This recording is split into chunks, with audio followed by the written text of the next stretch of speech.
which was published as a book in 1957 with the title A World Restored. I said that they wanted to restore the old order. It was about how these two giants, Castlereagh and Metternich, shaped the debate among the nations and cooperated with each other from different motives to maintain peace in Europe. It's a very interesting read. Let me tell you a story, my personal story about Dr. Kissinger. What was I doing there? I was chief of protocol in the middle of a presidential visit to the United States. And the president wanted to see Dr. Kissinger and wanted to have his opinion or advice about the Prime Minister. But my role was to receive him and escort him to the Korean president. But the president was not ready yet. So I took that time to show off what the little knowledge I had about Dr. Kissinger. Kissinger wrote many books. In 1994, he wrote a book titled Diplomacy. Diplomacy, such a wide subject. It was a very interesting book, which I read in Cote d'Ivoire. I had so much time in the office, I read it through and through. But later on, one of my friends said, oh, Diplomacy is such a masterpiece. It describes Dr. Kissinger's realism. Realism? No, it's not a book about realism. It talks about ideals. Why does it talk about ideals? So, without this ideological confrontation, globalization was in the air. So, we have economist, dean of this graduate school, but globalization in economic terms was no barriers to the movement of factors of production, which is goods, services, goods and services are factors of production, which is capital and labor. So that the most efficient production can be achieved. So even Korean government, in the Kim Il-sung government in 1993, had the catchy phrase of 세계화, globalization. And I was told just now that as a result of his 세계화 campaign, this graduate school, GSIS, was created as part of this 세계화 effort. So we were also so optimistic about the future without the ideological confrontation. So with this new transformed world, the senior Bush administration utilized the solidarity of the world community when they put together the Allied forces to get the aggressor, Iraq, out of Kuwait, the victim. Because they were able to get the UN Security Council Resolution 678 to put together these international forces. And the Clinton administration, who succeeded senior Bush, made a major policy shift and decided to work closely with the United Nations while upgrading the post of the U.S. ambassador to the United Nations to a cabinet level, which means she was, actually it was she, Madame Albright, on an equal footing as the Secretary of State. Not exactly though.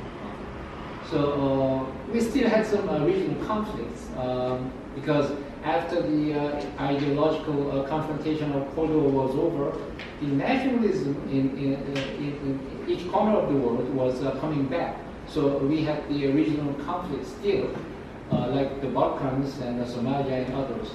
But it was a better situation than before, and people again were with the euphoria. Oh, I should have turned this PowerPoint page, but now let's move on to 21st century. Maybe from 91 to year 2000, we were trying to adjust to the new peace and new environment for our new orientation or new world order.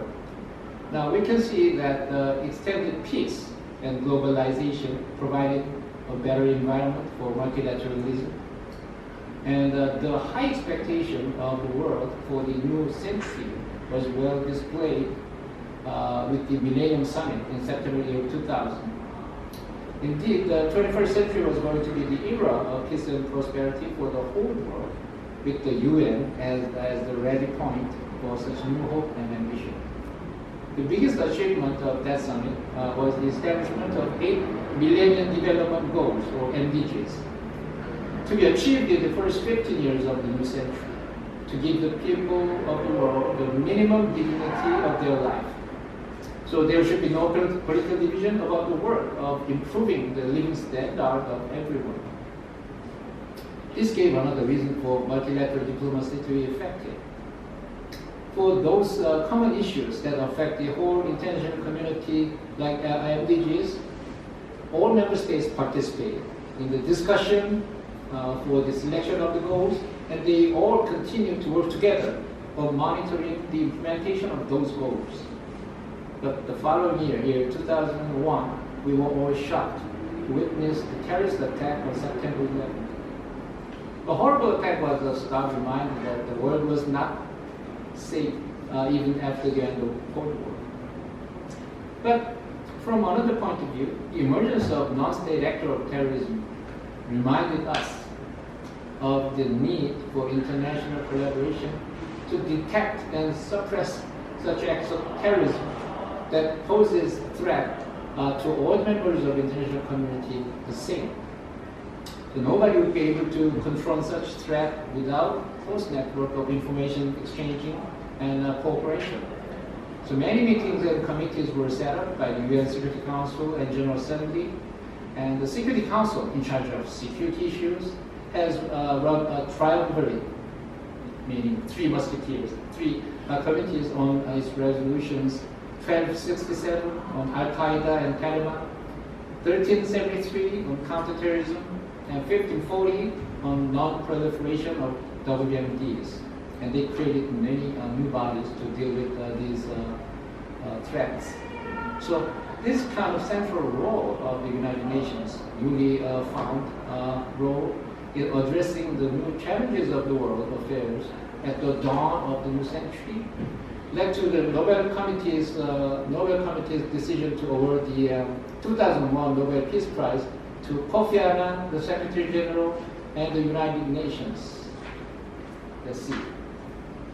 So the half the prize was to the leader of the organization, and the other half was to the institution itself. At the time, that institution was represented by the president of the 56th General Assembly, Dr. Han Sung-soo, who was our foreign minister, but he was elected beforehand. Actually, the day he was supposed to take up the presidency was September 11th, but because of the attack, it was delayed by 1 day. But he represented the whole institution, and he received the Nobel Peace Prize on behalf of the United Nations as the institution. So we remember year 2000, the recipient was President Kim Dae-jung, and year 2001, half of the prize on behalf of the United Nations, Dr. Han was there, and his chief of staff was Mr. Ban Ki-moon. So now let's look at the UN experience with Ban Ki-moon. 대사님 신분 출신하고 그럴까요? 예, 너무 길죠? 죄송합니다. I'm sorry. 아니 근데 저희 있었는데. 네.